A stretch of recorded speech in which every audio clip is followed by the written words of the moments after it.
seconds and counting.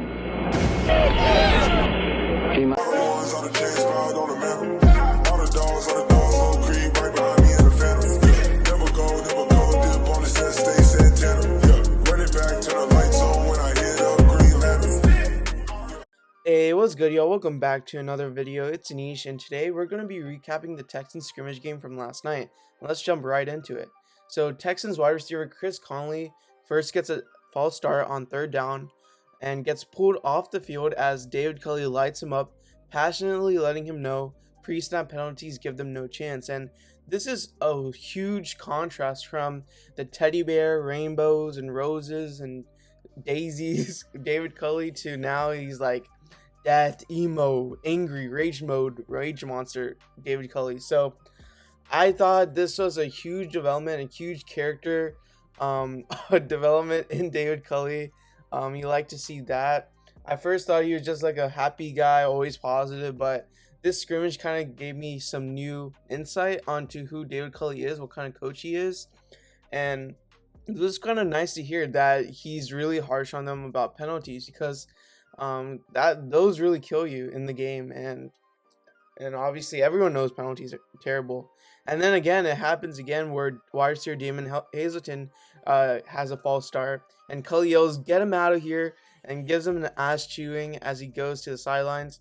And as you can see, Culley's not a fan of pre-snap penalties, especially from his wide receivers. It's the most angry the reporters I've ever seen Culley, and yeah, so this is pretty interesting. I think it kind of tells us what Culley's going to be on game day. He's going to be hard on you when you make mistakes, but I think it's just for the betterment of your game. You know, some person described it as he can be your friend at the same time your mentor and your coach.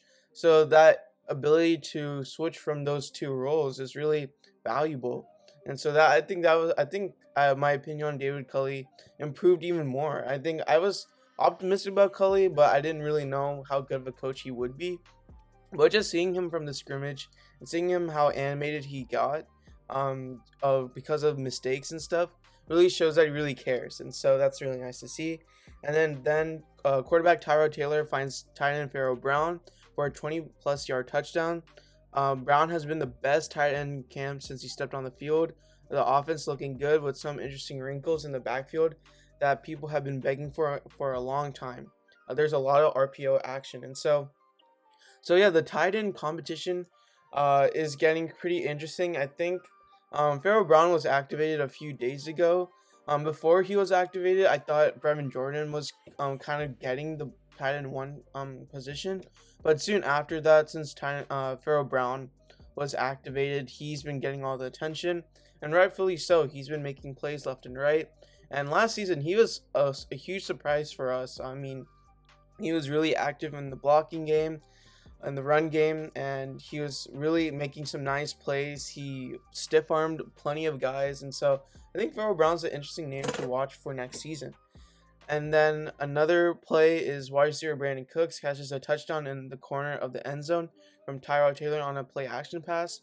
And then things get chippy between Charles Omenihu and Justin Britt afterwards, but it was just a little extra activity, nothing major. And it happened because Charles Omenihu knocked on Tyrod Taylor after he threw, and Justin Britt got in Omenihu's face. And I mean, I see the side of Britt of like defending your quarterback. I mean, doesn't matter who it is. Like, why would you you won't let anybody, like as a lineman, you don't want to let anyone touch your quarterback. So it kind of shows that kind of chemistry and camaraderie the O-line has built with Tyrod Taylor. And so yeah, but it was nothing major. Charles Omenihu was laughing about it in the press conference after. He just said he was doing his job.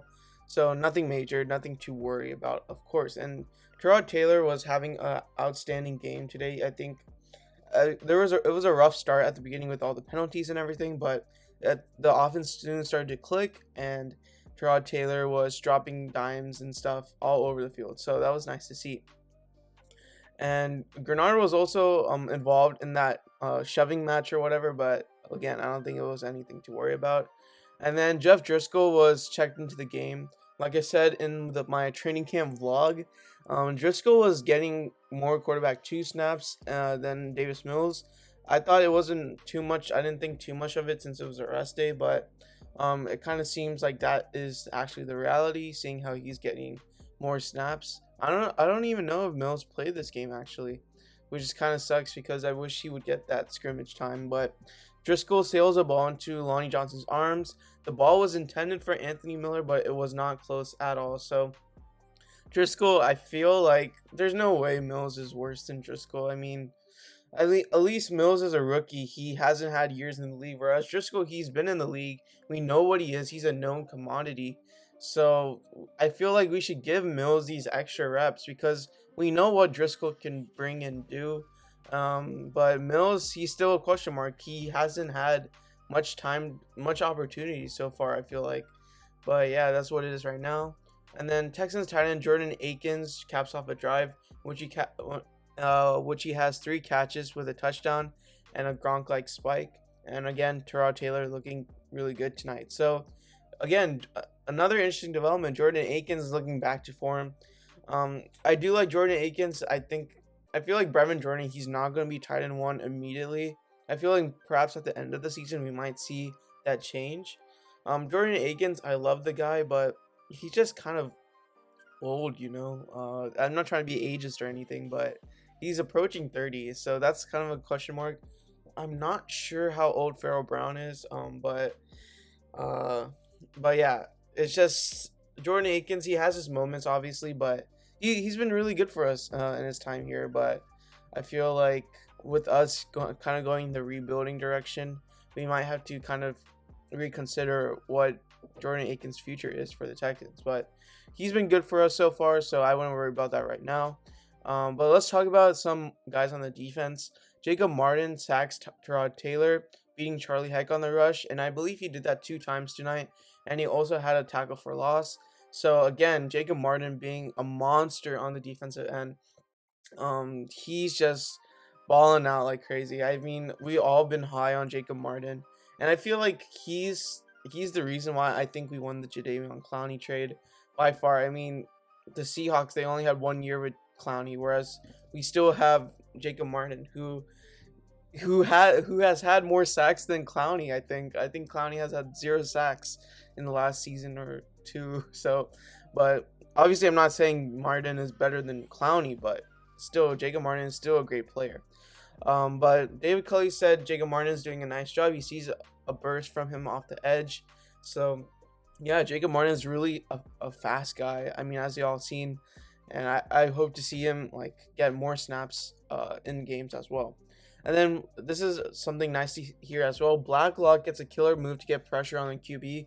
I feel like that's going to be the story of his season. I don't think he's obviously as a 1 tech probably he won't get the most sacks ever, but I think he will do a great job in getting pressure on the QB. And you like to see this development. I mean, Blacklock, he like we mentioned earlier, he lost some weight, he trimmed down, he got his body right, he's in a better system. All of those factors contribute to a better play from Blacklock, so that's really good. I'm gonna be looking at Blacklock a lot next season to see how he's doing in the second year. Texans coach David Culley, about when asked about being angry about the pre-snap penalties, he said that's bad football, unacceptable. And David Culley, I think he just reminds me of just a guy who really hones in on the fundamentals and really make sure you get the things you can control right. So yeah, I think that's really good. And then David Culley said Malik Collins gets him fired up. He always finishes. I think this guy is a dark horse. I don't think a lot of people are talking about him, but Malik Collins, he's probably going to play the 3 tech for us, and he moves really well. I think when he was playing with the Cowboys, he was really nice for them. The Raiders, he wasn't as good, but with the Cowboys, he was pretty nice. So yeah, Malik Collins, I think he's going to be a name to watch for sure. And then Chris Conley on David Culley. He said, Coach Culley, he's not shy about telling you how he feels. I had a pre-snap penalty in the scrimmage, and he let me have it. That's no different than the Coach Culley I had as a rookie in Kansas City. And he also goes on to say that I dropped 2 balls against Minnesota, and he benched me in the middle of the game. He's going to demand what he needs. Ultimately, he's going to give you the tools you need to help the team succeed. And so So yeah, that's just kind of summarizes David Culley, the coach. He can be a friend, a coach. He can be hard on you. He can give you advice. So those are really nice traits to see from Culley, and I kind of underestimated his abilities at first, but now my opinion on him has improved. And Chris Conley on Tyrod Taylor, he says he's all about consistency and he demands it from us as well. And like I said, this team is going to be trying to hold on these fundamentals. Try not to beat yourself with these penalties, interceptions, turnovers, whatnot. And Tyrod Taylor, I think his game is the definition of consistency, not throwing too many interceptions, playing kind of a little conservative, but playing aggressive if need be. But yeah, that's Tyrod Taylor. He's all about being consistent, and it's nice that he's being a good leader. He's gotten a lot of reviews on him being an outstanding leader, stepping up and demanding excellence from his other teammates. So that's really positive things to hear from training camp so far. And I believe our first preseason game is coming up next week, so that's going to be interesting. I think we might do a preview on that, but that's pretty much it for the video. Let me know your thoughts on last night's scrimmage, and as always, be sure to like, subscribe, and turn on post notifications. Thank you all for watching. Peace.